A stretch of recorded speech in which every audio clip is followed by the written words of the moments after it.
Good evening, everyone. This is Congressman Nick LaLota. Thank you so much for joining my telephone town hall tonight.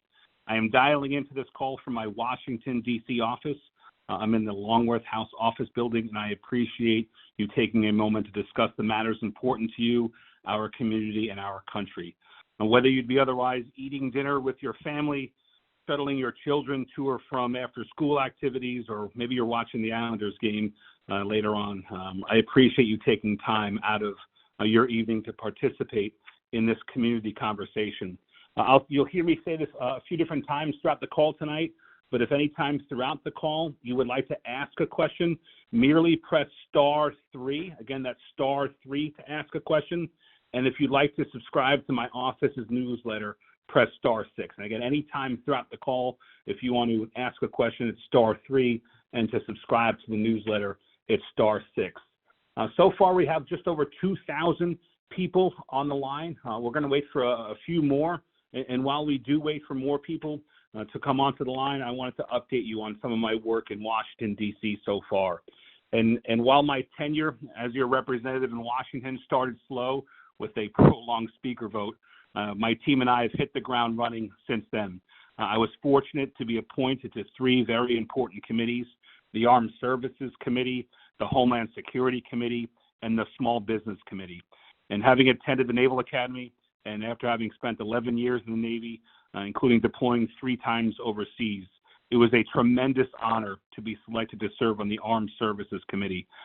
Fortunately, the committee has a strong bipartisan sense to ensure our men and women in uniform have the proper budgets, policies, and leadership in place, either to deter conflict or, God willing, fight in it and return home safely. I also am proud to serve on the Homeland Security Committee, where I'm very focused on keeping our borders safe. As many of you know, the Homeland Security Department started 20 years ago after 9/11 and remains a vital part of how we strive to keep New York safe.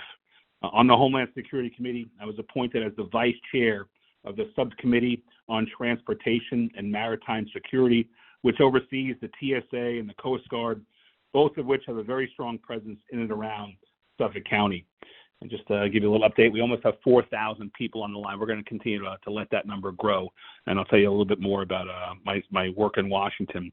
Specifically on the Small Business Committee, I was honored to be named as the chair of the Subcommittee on Contracting and Infrastructure, and this position will allow me to better advocate for Suffolk County businesses seeking government contracts and infrastructure improvements. Specifically, I think it's important that the committee have an eye on cutting and capping taxes, easing regulations which harm growth, and where grant money exists to ensure it gets to Long Islanders. And just as a reminder again, folks, if you'd like to ask a question, press *3. Feel free to just listen if you'd like to. If you want to ask a question, press *3. And if you want to subscribe to the newsletter, press *6. We're about 4,300 people. We're going to let the number grow a little bit. So I also want to share with you a little bit about my work on different caucuses. And I've been able to join several caucuses here in Washington, focusing on issues ranging from foreign affairs to supporting Main Street businesses. I was proud to be able to join the bipartisan Problem Solvers Caucus, which is made up of an equal number of Republicans and Democrats.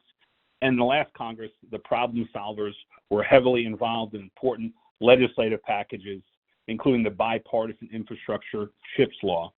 I also joined the Bipartisan Four Country Caucus, which like the Problem Solvers Caucus, has an even number of Republicans and Democrats, but the qualification there is you had to have served in the military.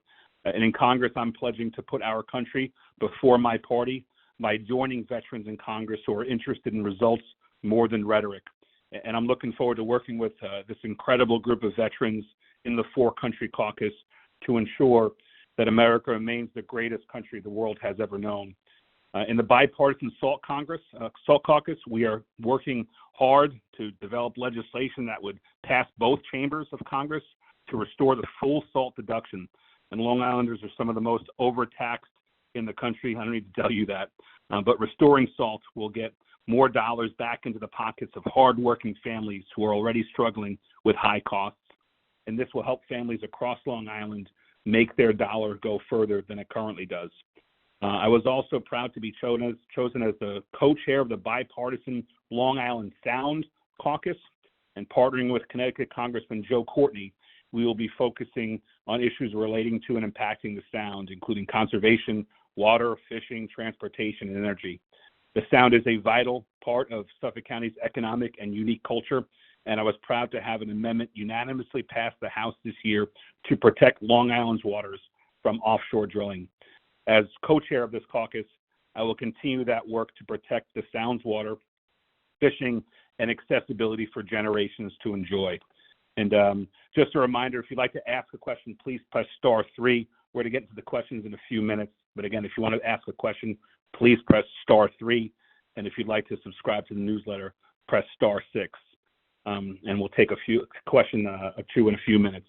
When I came to Congress, like many of my colleagues here, I promised to deliver on a commitment to America to make sure that this country is the best it can be, and to help working families around Long Island. And with my colleagues working to ensure our nation's economy is strong by fighting inflation and lowering the cost of living, by making America energy independent and reducing gas prices, by strengthening our supply chain and ending our dependence on China. We want to make sure that our communities are safe, do things like secure the border and combat illegal immigration. We want to and are endeavoring to reduce crime and protect public safety. We want to defend America's national security at all times. We also, in our commitment to America, are very focused on ensuring that our children have a future built on freedom. We want to make sure that every student can succeed and give parents a voice. We want to achieve longer, healthier lives for Americans, and we need to confront big tech and demand fairness. And the fourth pillar of our commitment to America, and if you're able to get online right now on your smart device or a computer, you can Google Commitment to America, and you can see these 4 pillars. But the fourth pillar is ensuring that our government is accountable and transparent to the people it serves. We want to preserve our constitutional freedoms.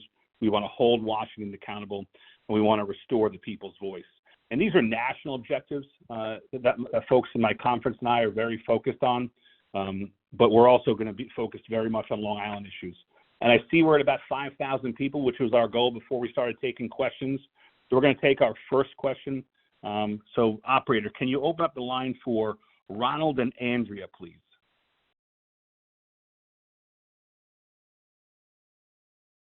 We're open up the line. Ronald, Andrea, are you there? This is Ronald first. Thank you, Congressman, for having this town hall. We've waited a long time to be able to speak with our congressman. My question involves the salt tax. Specifically, can you get into the weeds a little bit? What exactly is going on with respect to the salt tax limitation? That's my question. My wife's question is... I'm going to ask on the same line because I hung up my phone.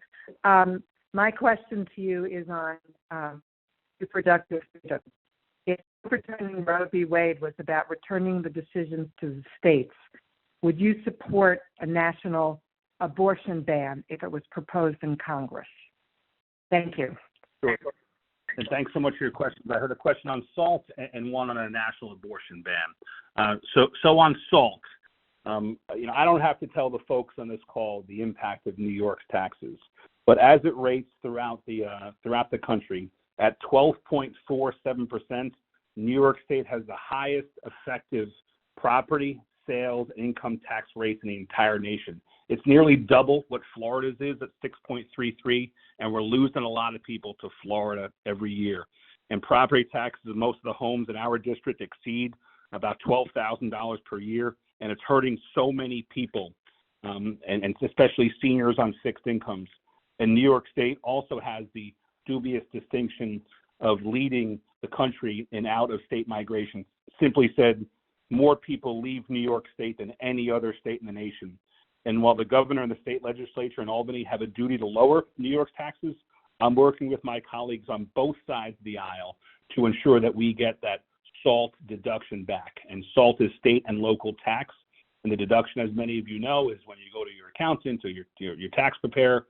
Traditionally, for many, many years, you had been able to deduct the amount of state and local taxes you paid from your income, and that was revoked in 2016, unfairly, I will say.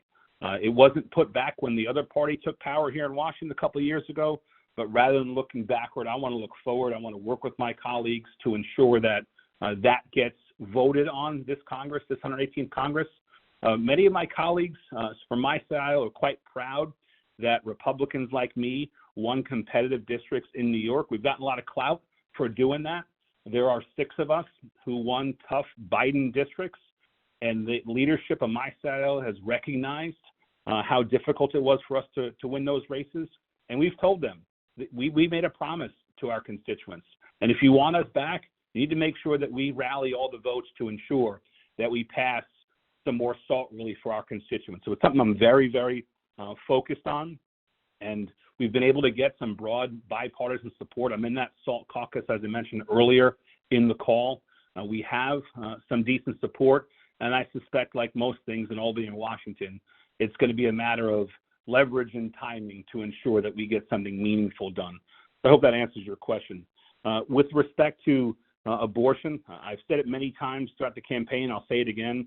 I join with 72% of Americans who oppose abortion in the second trimester, as well as 80% of Americans who oppose abortion in the third trimester. In those cases, I do believe there should be exceptions for rape, incest, and in cases which the life of the mother is at risk. I also want to touch on the Dobbs decision, which came out just about a year ago. The national decision made it very clear that the issue of abortion should be decided on the state level. And I think that New York State has some of the strongest protections for people seeking an abortion in the country. And I do not see that changing. More directly to your question, do I support a national ban? No, I do not support a national ban. So appreciate your question. Operator, do we have another one? Another question? I think that John from Huntington Station might be on the line. Operator, can you open up John's line, please? Good evening, sir. First of all, thank you for your service. This is John from Huntington, and thank you for your service. Also, I am a vet, all right? I also hold top secret clearances for the government under the Department of Homeland Security. So my question for you, sir, is what are we doing, and I say we collectively, doing to secure the border on the southern border? Yeah, John, thanks for the question. This is a very, very important issue to me. And we also have the ability on this line to do a poll. And I'd like to hear how other people, and we have 6,000 people on the line right now. And I'd like to hear how other people feel on border security. If you think that border security is a big issue, that the Congress should be addressing, please press 1 on your phone. And if you don't think it is, press 2. So again, this gives people the ability to interact here. If you think border security is a big issue that the Congress should be addressing, please press 1. And if you don't, press 2. I will tell you on the outset, I think it's a big issue. I think it's a huge issue. It's an issue on which in the Homeland Security Committee, I'm very focused. In fact, today we had Secretary Mayorkas before us. And to be honest, I'm not usually in the business of criticizing openly people who have dedicated themselves to the government, but I think that Secretary Mayorkas deserves a lot of criticism because for far too long, law enforcement and border communities have been hung out to dry thanks to a broken immigration and asylum system. But the numbers specifically under Secretary Mayorkas' watch are off the charts. We have a record number of fentanyl deaths in our country, 100,000 fentanyl poisons in the last 12 months, and 1.2 million gotaways in the last year, in the Biden administration itself. And a gotaway, as they define it, is somebody they know who illegally crossed the border and came to the United States, but yet was not apprehended. And listen, a lot of these folks are coming to our country for economic opportunities, but there's a legal way to do it. One of my colleagues says that they should come in the front door and wipe their feet.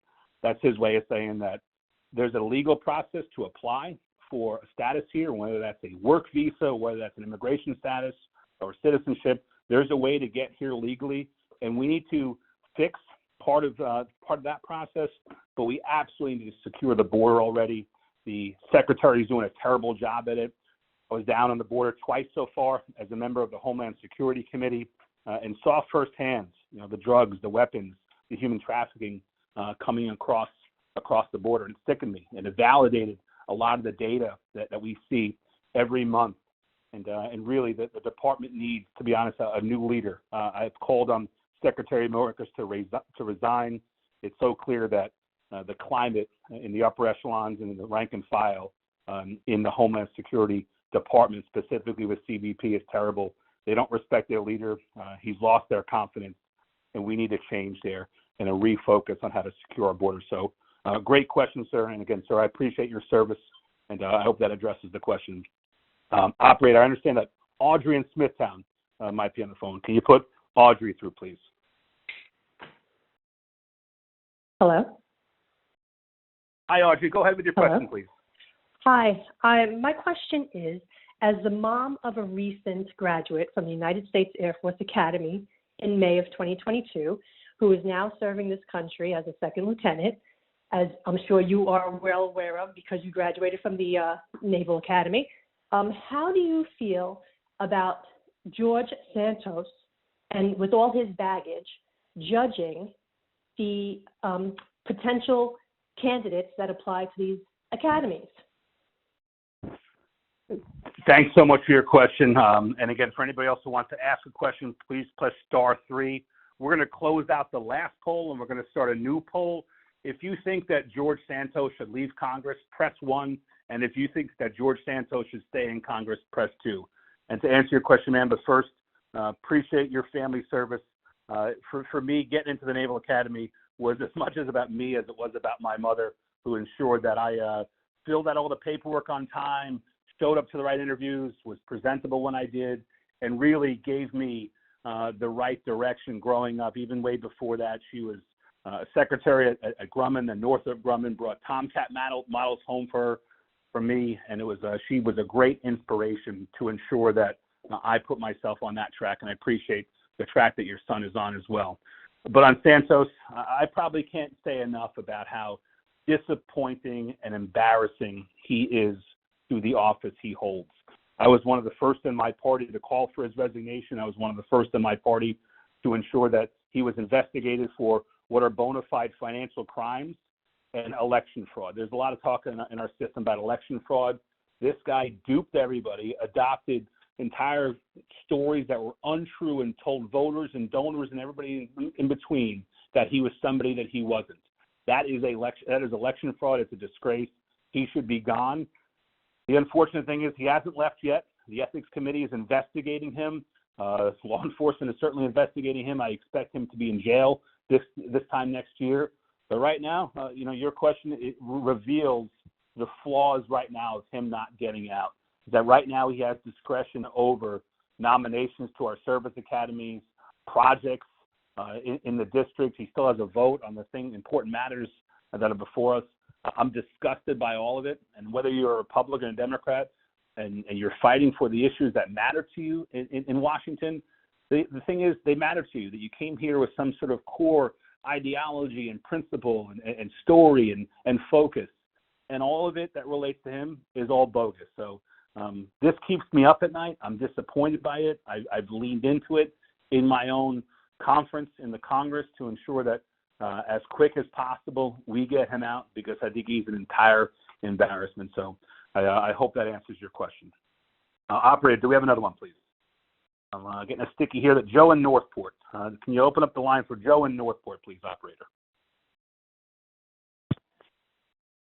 Hello? Hey, Joe, go ahead with your question, please, sir. Hey, I wanted to thank you for your service and continuing service. I had two questions. One was about possible funding for the VA hospital in Northport, and I wanted to know your thoughts on the possible Harbor Freight Yard in Kings Park. Great. I'll try to take those in that order.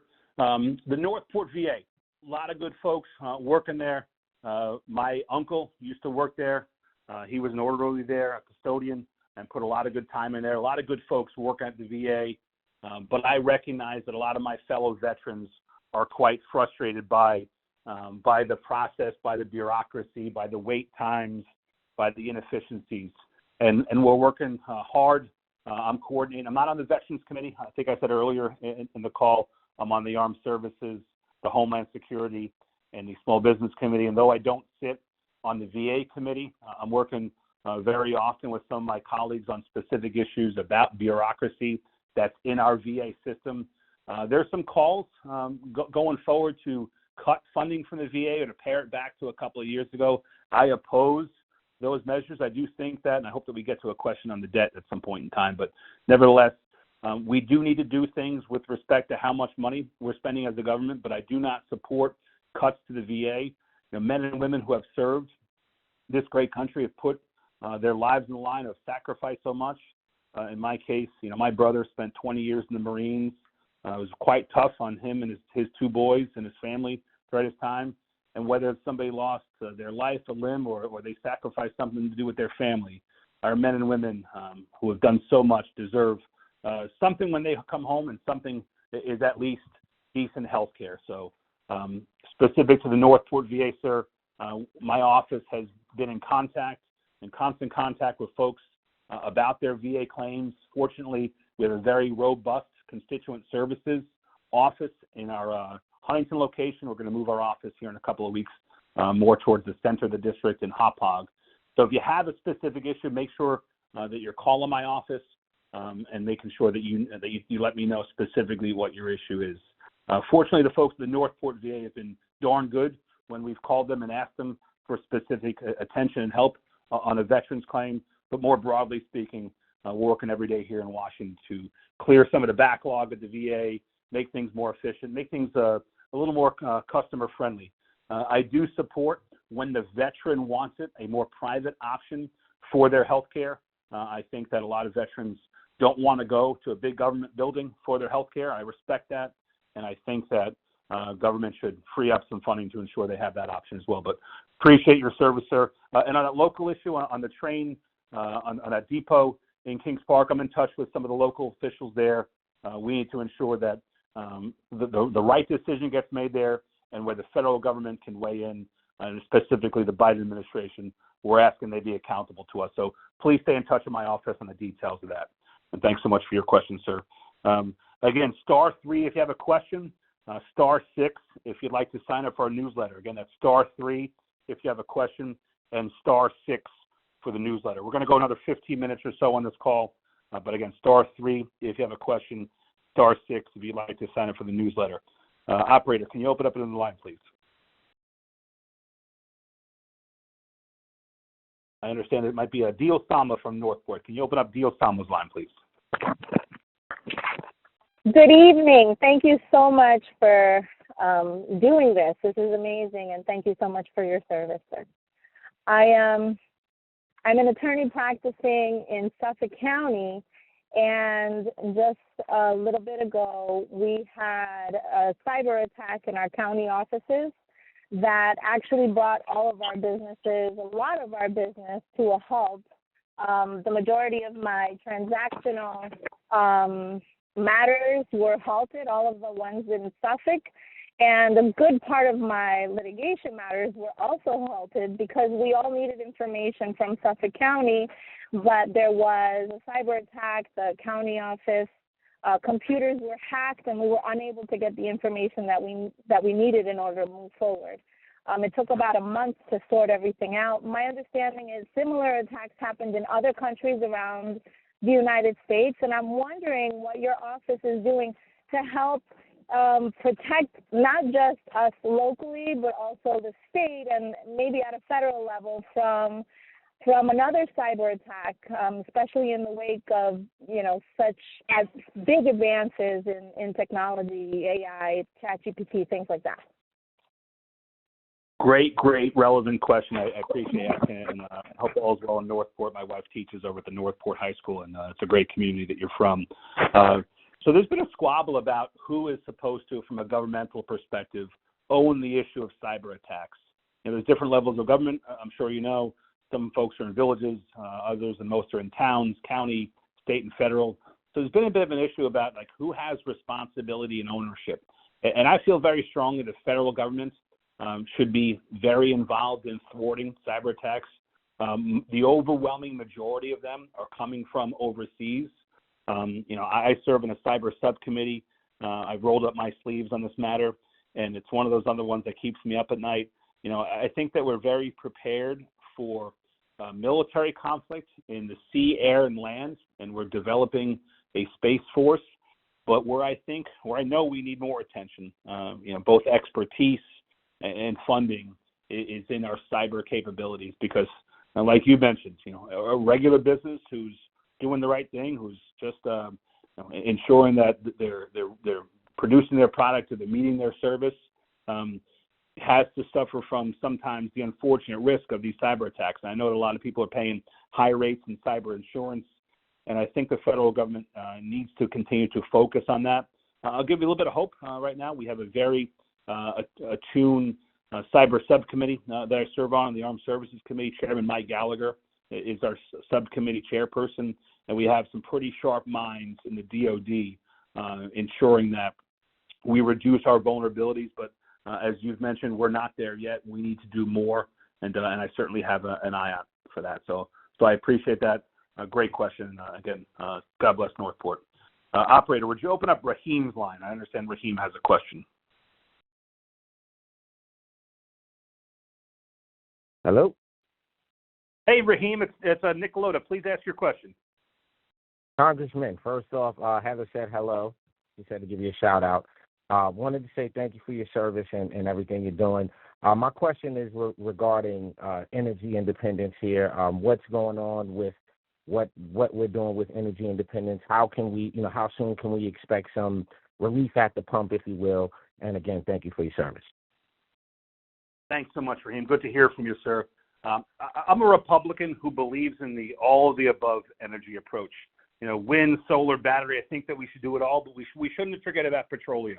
We're sitting as a country on 43.8 billion barrels of proven oil reserves, and we shouldn't go to war with the petroleum companies. And while we should harness those other new clean technologies, we should look towards clean energy here in the United States, which can be safely extracted from the ground, safely refined. We shouldn't be importing petroleum from places, our adversaries in Russia and Venezuela and the Middle East, when we have it right here. So I'm not saying to ban anything. In fact, I'm saying let's take what God gave us. Let's get it out of the ground safely. When they're taking it out of the ground from the other countries from which we're importing, like Russia, like the Middle East, like Venezuela, they're not doing it safely. They don't have the EPA looking over their shoulders over there. They're not getting it out of the ground safely. We get it out of the ground safely here, or refine it safely here. We have the protections here. I think if we do more of that, and House Republicans, we passed a couple of different energy bills that ensured that put us on a better path to extracting and unleashing American energy, we should do that. But I will have a caveat or two. And I submitted an amendment, and it passed unanimously, to ensure that while we do safe exploration of petroleum reserves in the United States, that we don't do things like drill off of Long Island. I made sure to take a stance on that. I asked my party leadership for their support, and they supported me to make sure that amendment saw the light of day on the floor of the House of Representatives. I'm pleased that passed. But we're blessed with natural resources here in this country. Anybody who's read a history book and knows how America became so great knows that the natural resources aspect of our nation's history is a key part to that, and our petroleum reserves are a part of that. So we shouldn't really, we should embrace that while we also concurrently embrace other technologies. So great question, Raheem. I appreciate it. Operator, I understand Alex from Smithtown has a question. Can you open up Alex's line? Hello, Congressman? Hey, Alex, go ahead with your question, sir.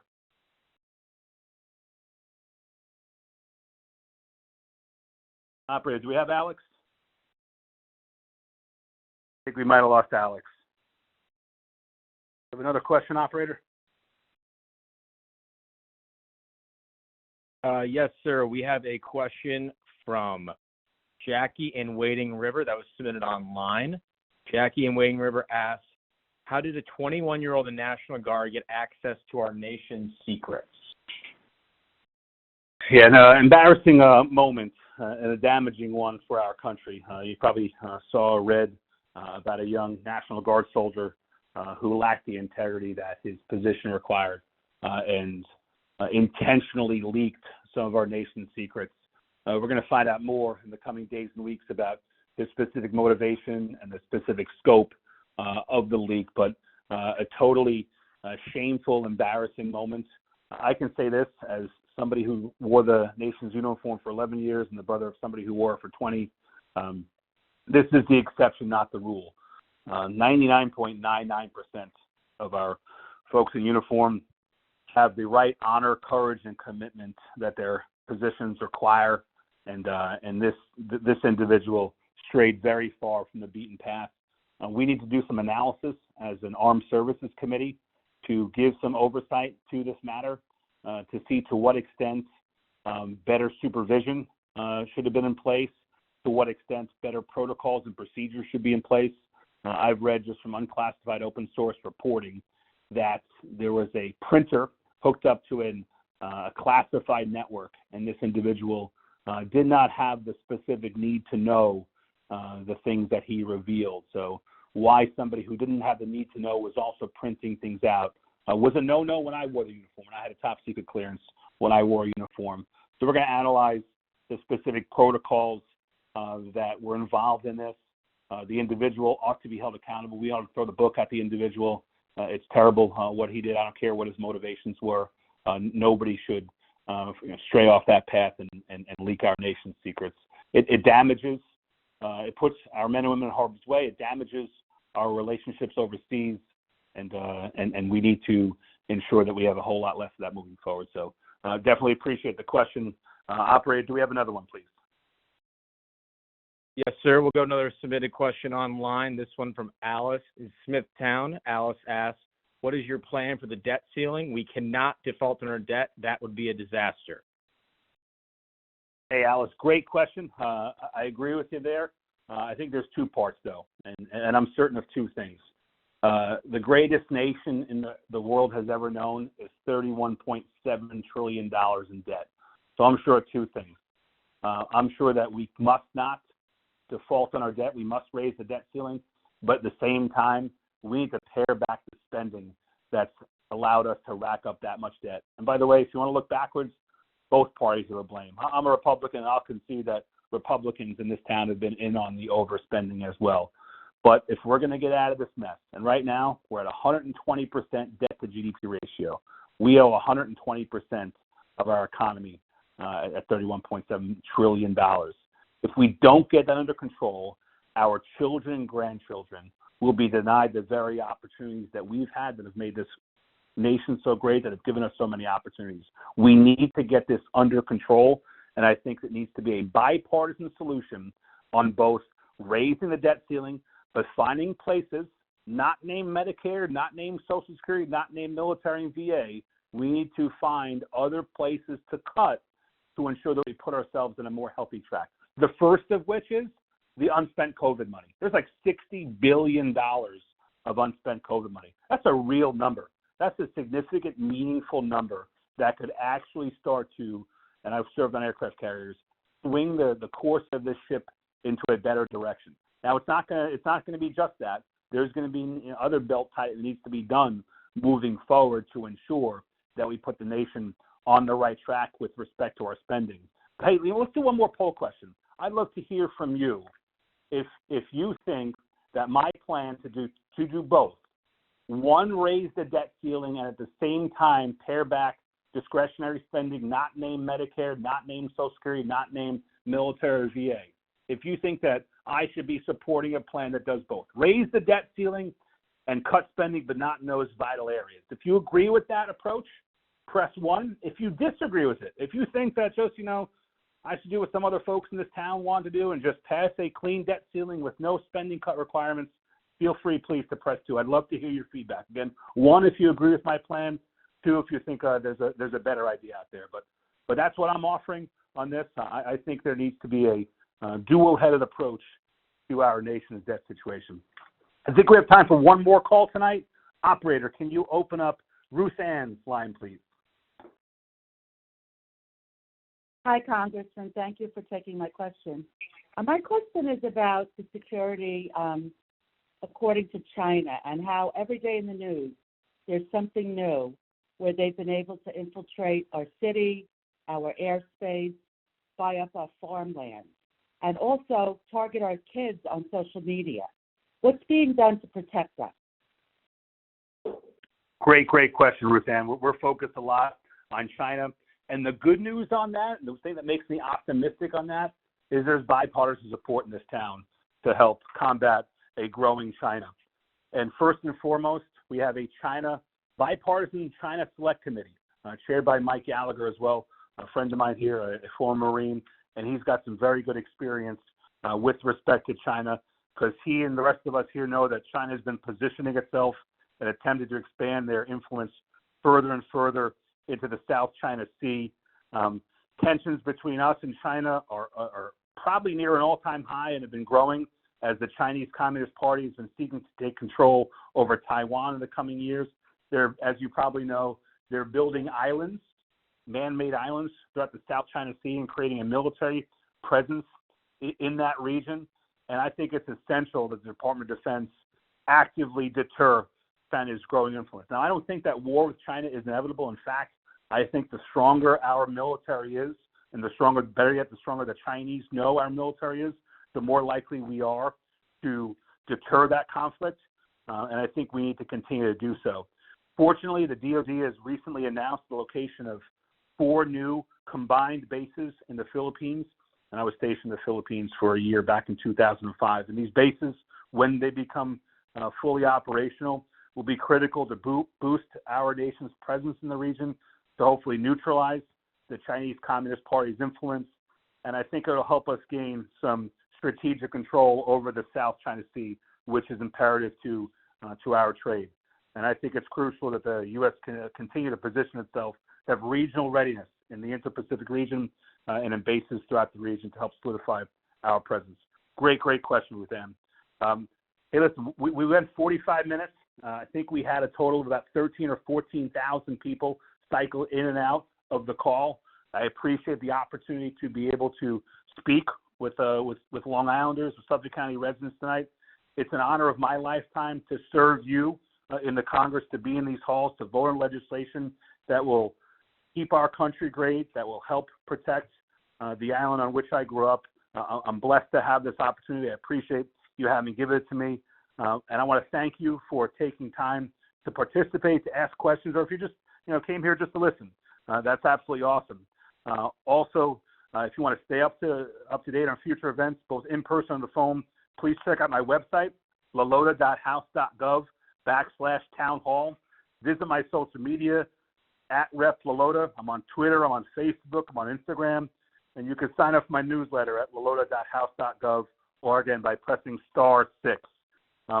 One final reminder, if you want to contact my office in Huntington, 631-289-1097. In a couple of weeks, we're going to move it to Hauppauge, but the phone number will stay the same, 631-289-1097. If you have any issues with the federal government or have any questions. Again, appreciate your time. We're here to serve you. Enjoy the night. Thanks so much.